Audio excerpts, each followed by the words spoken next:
Salut tout le monde. Il y a ce film que je n'ai vu qu'au cinéma, il y a bien longtemps, et qui m'a tellement marqué que je n'ose pas le revoir. La piel que habito de Pedro Almodóvar. Vous en avez des comme ça, vous aussi ? Est-ce que je me laisse tenter ce soir ? Je vous laisse avec cet épisode beaucoup plus récent que ce film, qui parle de ma découverte de ce film, avec une anecdote évidemment. Bonne écoute !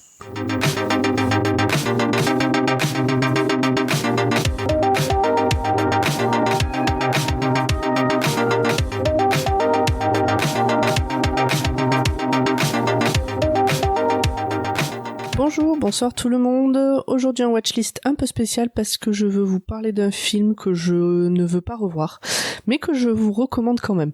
Je vais vous mettre la bande-annonce en VF là, et après je vous explique.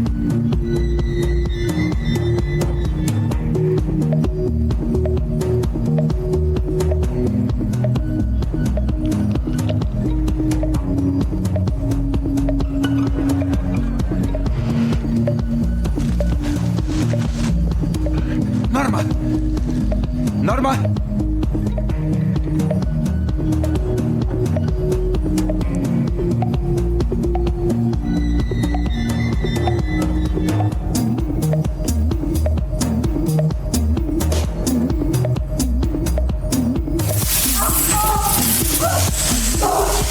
Pourquoi?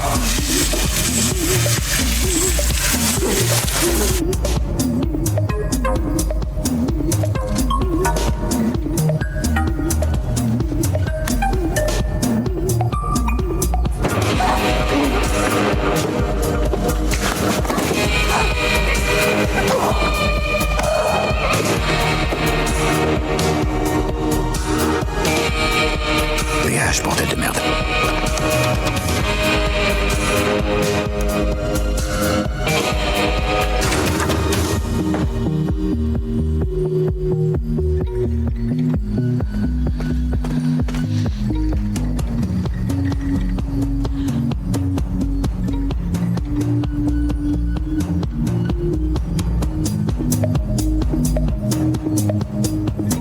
Comme vous ne l'aurez absolument pas compris dans cette bande-annonce dans laquelle il n'y a quasiment aucun mot, ce film, c'est...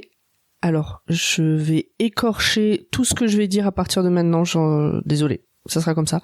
Ce film, c'est La piel que habito de Almodóvar, qui est un film que j'ai vu au cinéma à sa sortie en 2011 et qui m'a retourné. Alors d'abord, je vous fais le petit pitch à la Wikipédia.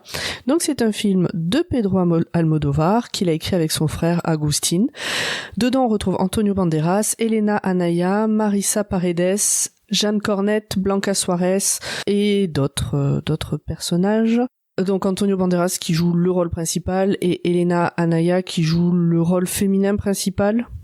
Je sais pas trop dire si c'est un rôle principal ou un rôle secondaire. Bah, franchement, pour moi, rôle féminin principal. Donc ce film est sorti en France en août 2011, en Espagne en septembre 2011. Bon, on aurait pu s'imaginer qu'il sortirait avant en Espagne. Il fait 117 minutes, il est catégorisé dans le genre thriller et je pense que c'est la bonne catégorie. Et alors, de quoi ça parle ? En fait, c'est l'histoire donc de Robert Ledgar, qui est joué par Antonio Banderas, qui, il y a 12 ans, a perdu sa femme dans un accident de voiture. Elle était grand brûlée, elle aurait pu être sauvée si on avait pu lui faire des greffes de peau, etc. En tout cas, Ledgar, qui est chirurgien esthétique, met tout son temps et toute son énergie dans des recherches pour créer cette peau qui aurait pu sauver sa femme. Il finit par arriver à quelque chose, mais pour ça, en plus du temps, il lui faut un complice, une femme cobaye, très peu de scrupules, et vu qu'il n'en a jamais eu, ça c'est pas un problème. Et l'aide aussi de Marilia, donc qui est la femme qui s'est occupée de Robert depuis le jour où il est né. Donc c'est un peu... C'était sa nounou et maintenant c'est sa... Je sais pas comment dire, sa gouvernante, sa dame de compagnie, bref.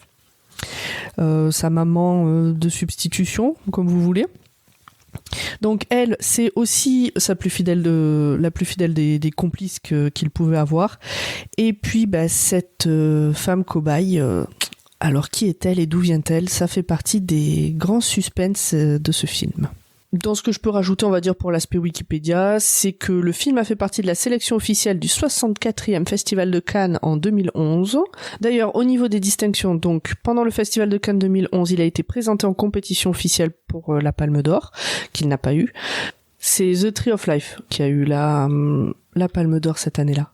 Mais il a eu d'autres prix, il a eu le prix Vulcain de l'artiste technicien pour le directeur de la photographie, le prix de la jeunesse. Alors ça m'étonne parce que je vois pas des jeunes. Moi, j'amènerais pas des jeunes voir ce film. Ah ben c'est un prix, si jamais ça vous intéresse, comme ça je vous file un peu plus d'infos, c'est un prix qui a été créé en 82 qui n'est plus décerné depuis 2013. Voilà, et c'était des jeunes de 18 à 25 ans, donc ça va, ça me choque moins. Moi, quand on me dit le prix de la jeunesse, j'imagine des jeunes ados. Bref. Il a eu le prix de la jeunesse. Il a été nominé au Golden Globe du meilleur film étranger en 2012 et il a eu des prix Goya en 2012, donc meilleure actrice pour Elena Anaya, meilleur espoir masculin pour Jeanne Cornette, meilleure musique pour Alberto Iglesias, meilleur maquillage et coiffure pour Carmele Soler, David Marty et Manolo Carretero. Je vous donne les noms, on sait jamais. Peut-être qu'il y a des passionnés parmi vous qui les connaissent. Et puis le BAFTA du meilleur film étranger en 2012, donc voilà, il y a quand même eu quelques prix. Et alors, petit point supplémentaire que je peux ajouter, mais alors pareil, c'est en lisant donc la fiche Wikipédia, c'est très pro ce que je suis en train de faire, j'ai rien préparé, c'est pas grave. La fiche Wikipédia associe donc la fiche du film à l'article LGBT au cinéma, c'est d'ailleurs l'équipe du film qui est en photo pour illustrer cet article. Bon, voilà, si ça vous intéresse de creuser, je vous invite à creuser. Donc, revenons au film.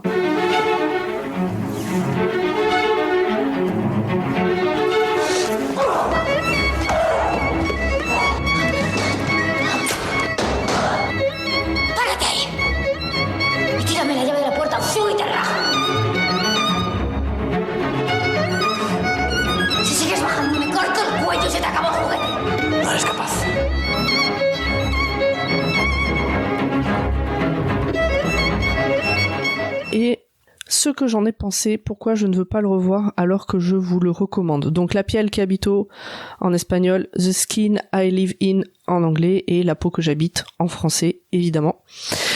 Les costumes sont de Jean-Paul Gaultier. Je vous donne des infos dans le désordre total, mais c'est pas grave, allons-y. Donc en fait ce film, moi je suis allée le voir au cinéma quand il est sorti, donc en août 2011. Je suis allée le voir parce que c'était un Almodovar, que j'adore Almodovar. Il y avait Antonio Banderas dedans, j'aime beaucoup Antonio Banderas, donc je me suis dit allons-y. Et je peux même vous dire que j'y étais allée à l'époque avec un garçon, voilà.